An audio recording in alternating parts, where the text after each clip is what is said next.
अल्लाहुम्मा इन्नी असअलुका इल्मन नाफ़िअन व रिज़्क़न वासिअन अमलन मुतक़ब्बलन। स्टेज पे तशरीफ़ फरमा मुअज़्ज़िज़ उलमा इकराम और अजीम शख्सियतें और जो नीचे बैठे हैं वालिदैन हज़रात, प्यारे बच्चों और बुज़ुर्गों, अस्सलाम वालेकुम रहमतुल्लाहि बरकातुहू। अभी तो बहुत ज़ोर से आवाज़ आई मुझे। अस्सलाम वालेकुम। मैंने आपके सामने अपनी बात की शुरुआत एक दुआ से की, जिसको हज़रत मोहम्मद मुस्तफ़ा सल्लल्लाहु अलैहि वसल्लम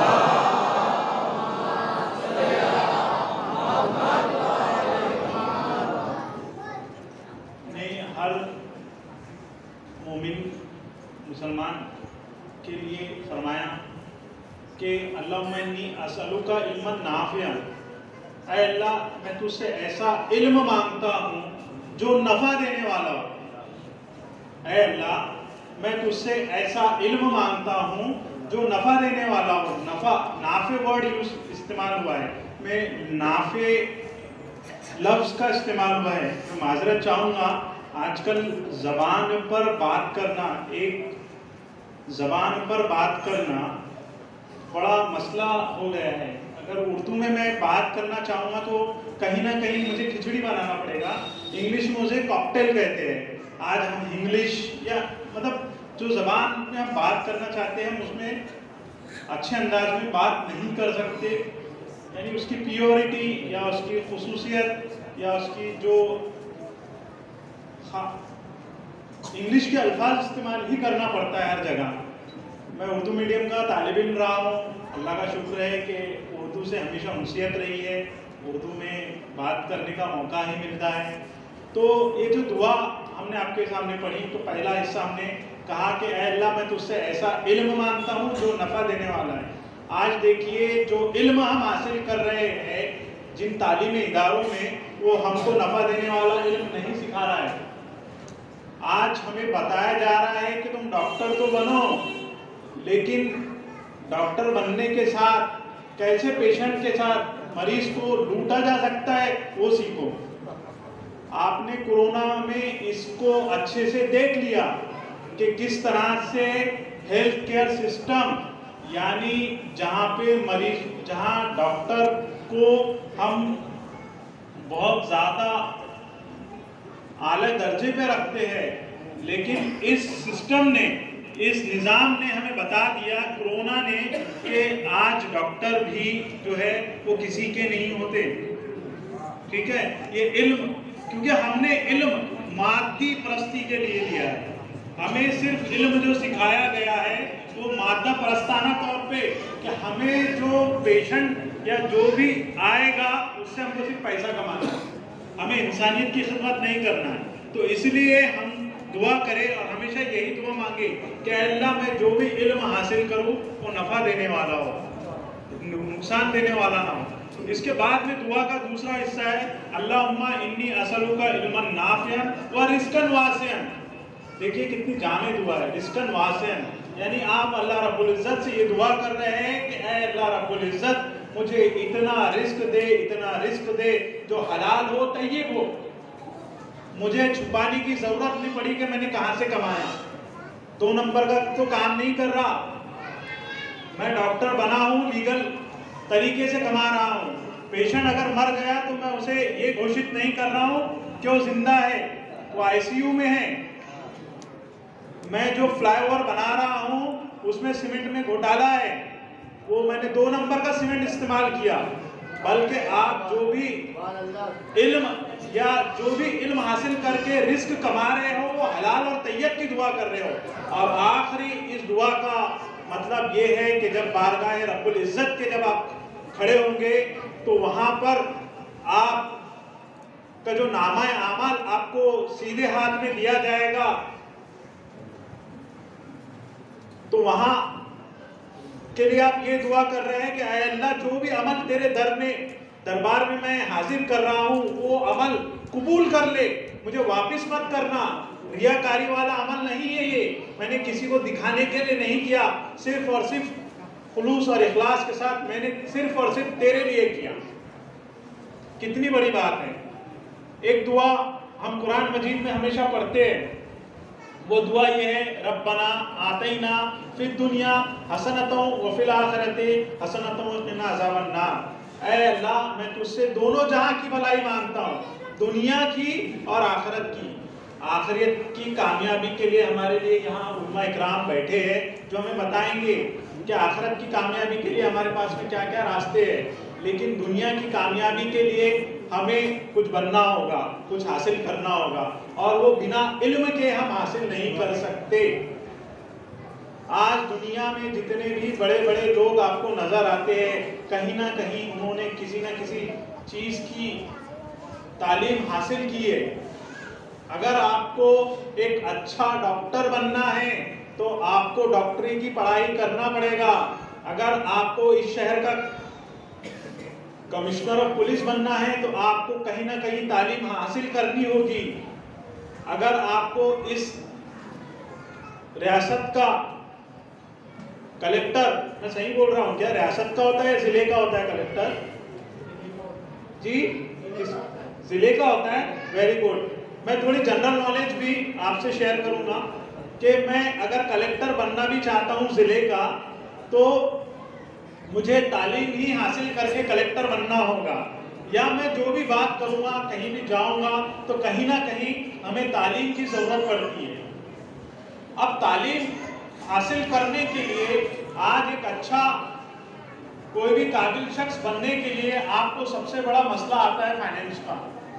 फाइनेंस, उसे उर्दू में हम कहते हैं दौलत का। बिना दौलत, बिना माल के आप कुछ भी हासिल नहीं कर सकते। आपको हासिल करने के लिए सबसे ज्यादा दौलत खर्च करनी होगी। एक अच्छी स्कूल में तालीम हासिल करने के लिए आपको अच्छा खासा अमाउंट या जो रकम है वो पे करनी होगी, वहां देना होगा। अब ये रकम कहाँ से हासिल करें? हमको पढ़ना है, आगे बढ़ना है, कहाँ से हासिल करना है?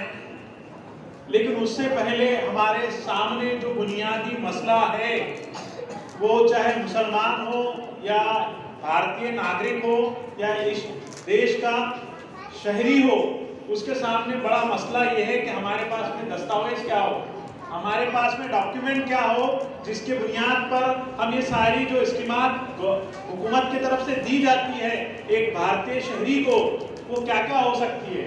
सबसे पहले आपके पास में जो भी बच्चा इस मुल्क में पैदा होता है, उसके लिए सबसे बुनियादी और पहला दस्तावेज में से एक बुनियादी कागज जो है वो है जन्म दाखला। उर्दू में भी उसको जन्म दाखला कहते हैं, मराठी में भी जन्म दाखला कहते हैं, और अंग्रेजी में उसे बर्थ सर्टिफिकेट कहते हैं। ठीक है, बुनियादी डॉक्यूमेंट सबसे पहला।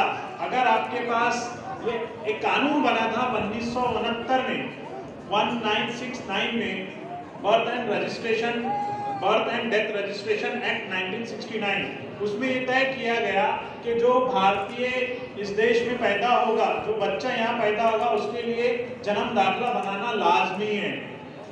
वो आप कहीं भी कारपोरेशन में जाकर अपना दाखला बना सकते हैं।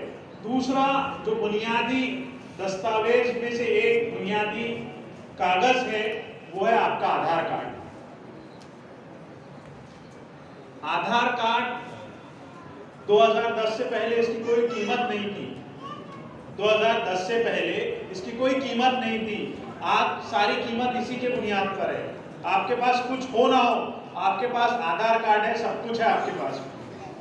हुकूमत ये कहती है it is not a proof of citizenship, this is not the proof of, ये आपकी शहरियत का कोई शनाख्ती कार्ड नहीं है। लेकिन यही आज हर चीज का कार्ड हो गया है। अगर आपके पास आधार कार्ड नहीं है तो आप कुछ नहीं है। तो आधार कार्ड किसकी बुनियाद पे बनता है? वो है बर्थ सर्टिफिकेट पे, जन्म दाखले पे। तो आप जो पेरेंट यहाँ बैठे हैं उनसे मैं इल्तिमास करूँगा, गुजारिश करूँगा कि बच्चा या बच्ची जैसे ही पैदा होते हैं तो उनका सबसे पहले आप जो है जन्म दाखला जब निकालते हैं तो तब ही आप उनके नाम सही लिखवाएं, स्पेलिंग के साथ में। जो भी आप स्पेलिंग लिखते हैं, अगर हुसैन है तो अगर हुसैन के स्पेलिंग HUSAIN है या SHUSEN है, तो आप पहले तय कर ले कि आपको क्या नाम रखना है। मैं माजरत चाहूंगा कि आप से ये कि आप हमेशा बच्चों का एक ही नाम रखें, क्योंकि यहाँ मसला ये हो रहा है कि बच्चों के अगर डबल नाम होते हैं तो फर्स्ट नेम, मिडिल नेम और सरनेम का मसला आ जाता है। वहाँ कहीं ना कहीं बच्चों को उस परेशानी का सामना पेश आता है कि मैं करूँ तो क्या करूँ, कहाँ मिडिल नेम में अपने वालिद का नाम रखूँ, कहाँ अपना सरनेम रखूँ। वैसे तो हमारा कोई सरनेम होता नहीं है, जो भी नाम होता है हमारे डबल नाम होते हैं। अब मैं सिंपली अपना नाम मुख्तसर रखता हूँ इरशाद खान, वालिद का नाम अयूब है तो इरशाद अयूब खान मैं इस तरह से रखूँगा। किसी का सरनेम हुसैन है तो हुसैन रखे। जस्ट मेरा एक मशवरा है इस चीज़ के लिए। उसके बाद एक बड़ा मसला ये आता है कि आधार का जो 2013 का कानून आया है उसमें आप अपना नाम जो है सिर्फ 2 बार ही तब्दील करा सकते हैं। यानी आपने अपना आधार एक बार बना लिया, उसमें फिर आपको लगा अरे मेरा बर्थ सर्टिफिकेट और आधार में तो नाम गलत हो गया, अब कैसे करें। फिर आप आधार में नाम तब्दील कर लेते हैं, करेक्शन करा लेते हैं जिस तरह आपके बर्थ सर्टिफिकेट में उस तरह से। उसके बाद में बच्चा जब 10वीं पास हो जाता है, देखते हैं कि स्कूल में तो नाम कुछ और कर दिए, फिर वहाँ एक मसला खड़े हो जाता है।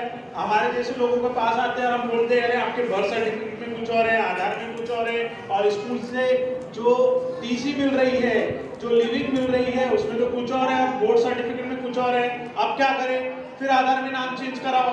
How is it possible. एक मसला आपके पास में था, आपने बर्थ सर्टिफिकेट में नाम सही किया, फिर बर्थ सर्टिफिकेट पे नाम के हिसाब से आपका आधार भी बना, फिर आप सोच रहे कि बर्थ के हिसाब से आधार करेक्ट करे, फिर बाद में जब 10th में आपको दिखता है कि इसमें तो और नाम गलत आ गया, फिर अब क्या करें। फिर आप नाम तब्दील करने की कोशिश करते हैं तो आपका नाम का एक ही बार जो आपका एक ऑप्शन बचा था वो आपका खत्म हो जाता है। सबसे बड़ा मसला लड़कियों के साथ होता है। लड़कियों का हिंदुस्तान में जहाँ रह रहे हैं वहाँ पर लड़कियों के नाम के साथ में हस्बैंड का, शोहर का नाम लगता है। जहाँ भी जिस भी दवाखाने में हम जाते हैं तो बोलते हैं इस पे तो हस्बैंड का नाम नहीं, हस्बैंड का नाम लगा के लाओ। वैसे तो हमारे यहाँ कल्चर ही नहीं है कि हस्बैंड का नाम लगा है, वर्क के नाम से ही पहचाना जाता है बच्ची को। लेकिन जिस कानून में हम रह रहे हैं वहाँ पे ये कहीं ना कहीं लाजमी कर दिया जाता है। हालांकि ऐसा कोई कानून नहीं कि लाजमी तौर पे आपको करना है, कोई कानून नहीं है, लेकिन आप बदलते हैं तो अगर बच्ची का नाम आपने पहले ही, अगर बर्थ सर्टिफिकेट पे गलत आया, बर्थ सर्टिफिकेट पे सही है, आधार पे गलत हुआ, फिर स्कूल में तो उसके तो पूरे ऑप्शंस खत्म हो जा रहे हैं। फिर शादी के बाद उसको और नाम बदलना है, फिर खुदा ना खास्ता अगर शोहर ने के साथ कुछ डिस्प्यूट हो गया, कुछ प्रॉब्लम आ गया, फिर क्या करेगी बच्ची। तो ये मसला आप ध्यान रखें कि जो बुनियादी दस्तावेज में एक बुनियादी कागज जो आधार कार्ड है उसमें आप अपनी जिंदगी में सिर्फ 2 बार ही नाम सही कर सकते हैं, सिर्फ 2 बार। उसके बाद जन्म तारीख एक बार बदल सकते हैं, जन्म तारीख, डेट ऑफ बर्थ। उसके बाद में जो तीसरा उसमें ऑप्शन दिया हुआ है वो है आपका जो लिंग, यानी आपका मोनस या मुजक्कर, यानी आप मेल है या फीमेल है, उसका भी एक ही ऑप्शन है। तो पहला बुनियादी कागज जन्म दाखला है, बर्थ सर्टिफिकेट, दूसरा आधार कार्ड है, तीसरा बच्चे का स्कूल का लिविंग सर्टिफिकेट, उसका पैन कार्ड, उसका बैंक अकाउंट। अब बैंक अकाउंट क्यों खोले, अब आपको स्कॉलरशिप लेना है तो उसके लिए बुनियादी तौर पर आपको बच्चे का ही बैंक अकाउंट लगेगा। सबसे पहले जो बच्चे 5 साल के ऊपर हो गए हैं तो आप स्कॉलरशिप हासिल करने के लिए सबसे पहले आप उनका आधार कार्ड बनाएं और किसी भी नेशनलाइज बैंक में या पोस्ट ऑफिस में जाकर आप बच्चे का खाता खोलें। अब बच्चे का खाता छोटे बच्चे का कैसे खुलेगा, ये मेरा सबसे बड़ा सवाल है। कैसे खोलना, मेरा बच्चा तो अभी 1 साल का है, क्या मैं अकाउंट खोल सकता हूँ? सवाल है नहीं भाई, ना उसका पैन कार्ड बना, कुछ नहीं। तो अल्हम्दुलिल्लाह हर चीज़ मैंने प्रैक्टिकली अपने ऊपर अमलन करके बैठा हूँ, इसलिए आपको सारी चीज़ें बता रहा हूँ। मेरी बेटी, अल्हम्दुलिल्लाह मुझे 2 बेटियाँ हैं। जो पहली बेटी जो है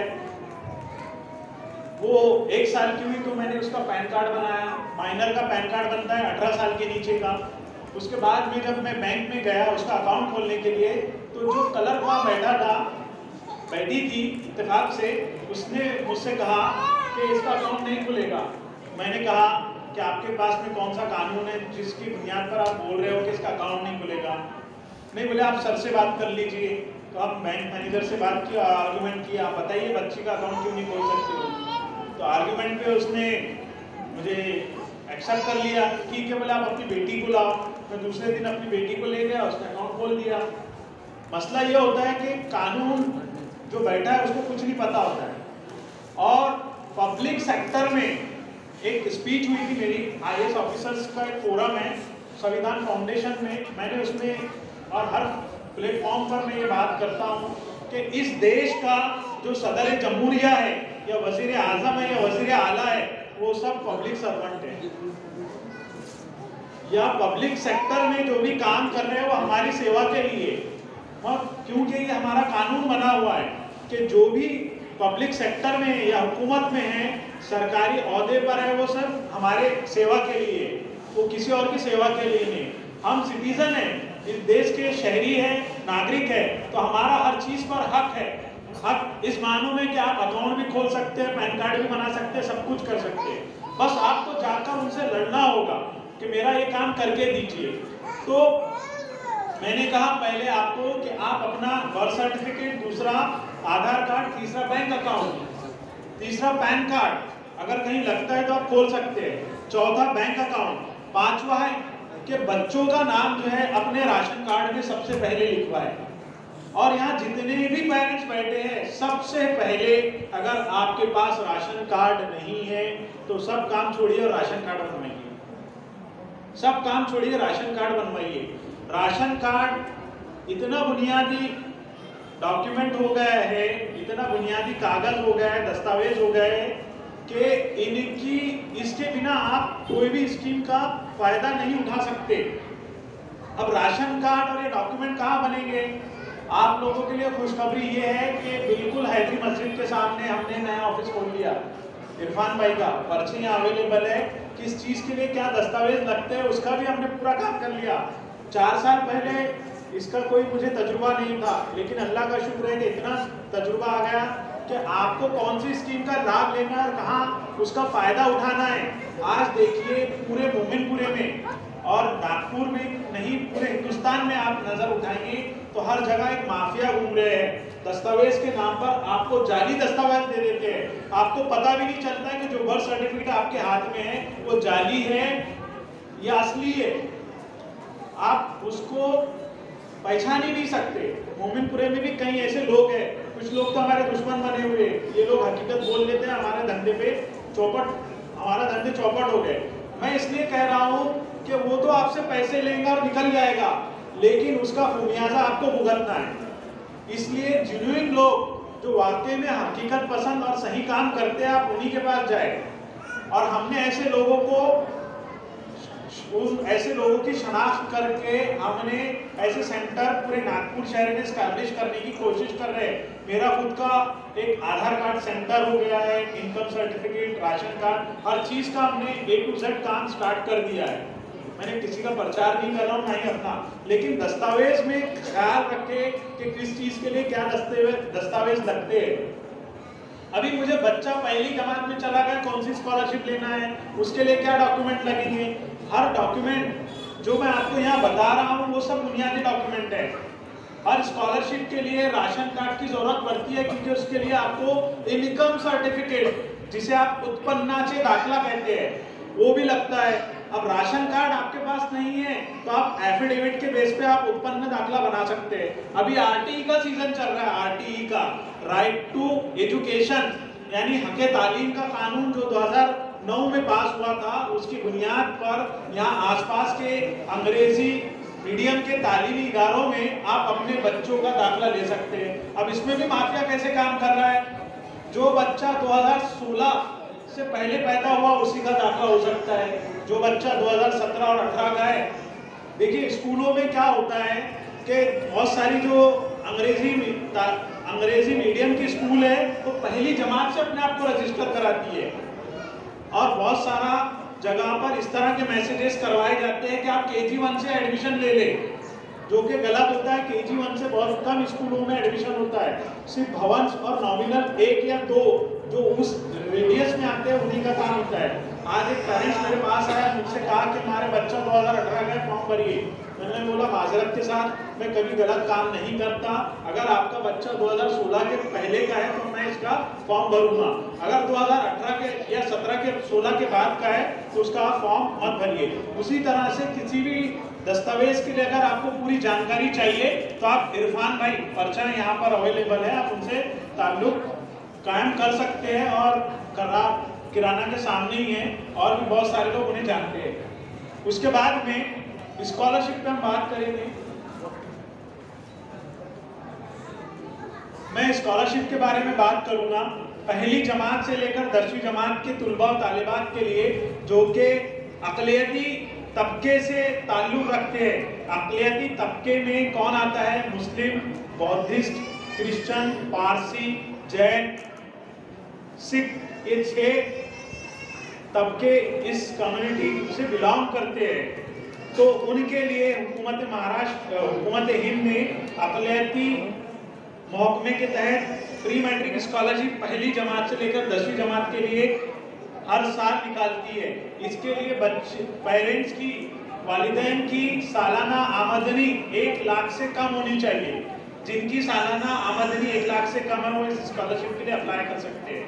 दूसरा पोस्ट मैट्रिक स्कॉलरशिप है। पोस्ट मैट्रिक कहते हैं 10वीं के बाद वाला, इसमें हर कोर्स को कवर किया गया है, हर कोर्स को इसमें कवर किया गया है।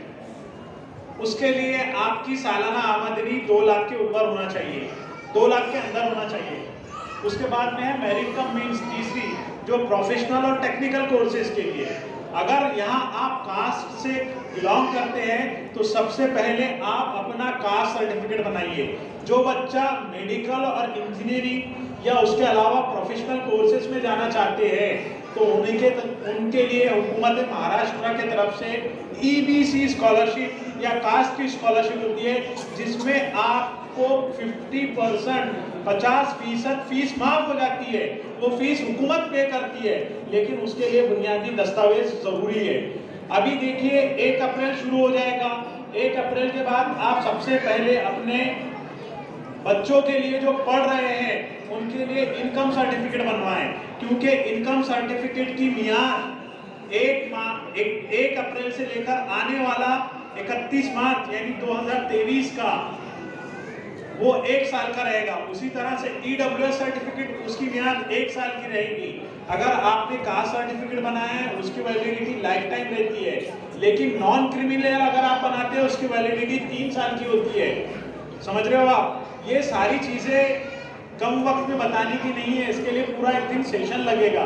कौन से दस्तावेज किस चीज के लिए लगते हैं और क्या उसको करना है।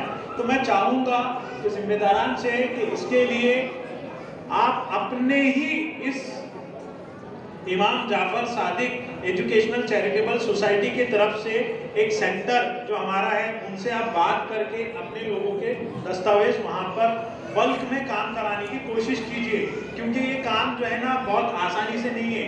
और वो कहते हैं ना, लम्हों की खता सदियों की सजा।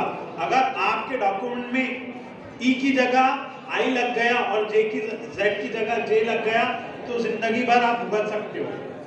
कई लोग हैं जो आके रोते हैं और कहते हैं कि हमारे डॉक्यूमेंट करेक्ट कर दो, नहीं हो पाते। तो आपसे अदवन गुजारिश ये है कि खुदारा आप सबसे पहले घर के दस्तावेज सही कर ले। मैंने इसका भी एक चार्ट बनाया है कि एक भारतीय नागरिक को क्या क्या बुनियादी दस्तावेज लगते हैं। 13 की लिस्ट है, 13 की। 18 साल का अगर बच्चा हो गया तो सबसे पहले इलेक्शन कार्ड बनाए। लोग कहते हैं अरे फॉर्म बंद हो गए, नहीं, साल भर NVSP पे आप डायरेक्ट ऑनलाइन फॉर्म भर सकते हैं, कभी भी आपका इलेक्शन कार्ड आएगा। नेता लोगों के चक्कर में मत रहिए कि वो बोल रहे कैंप लगा हो जाए, उसमें क्या होता है आपका इलेक्शन कार्ड आपको कभी नहीं मिलता। तो जो बुनियादी दस्तावेज है सबसे पहले आप वो दस्तावेज पे काम कीजिए। आखिरी बात ये कि जो बच्चे 10वीं और 12वीं में हैं वो केयरफुली अपनी पढ़ाई पर ध्यान दे। वो जो 2 साल जिनके लिए नेमत थी ना, नेमत ऑनलाइन पास हो गए बच्चों, आपके लिए वो नेमत नहीं है। अभी आपके लिए नेमत ये है कि आपको फिजिकली जाकर एग्जाम देना है। और आखिरी बात यह है कि 5 चीजें आप अपने जहन में याद रखो कि प्यारे बच्चों जो भी काम करना है वो खुद को करना है। इरशाद खान को ही सारी चीजें देखना है। आपका 10वीं में कौन है? 10वीं में, 12वीं में क्या नाम बेटा आपका?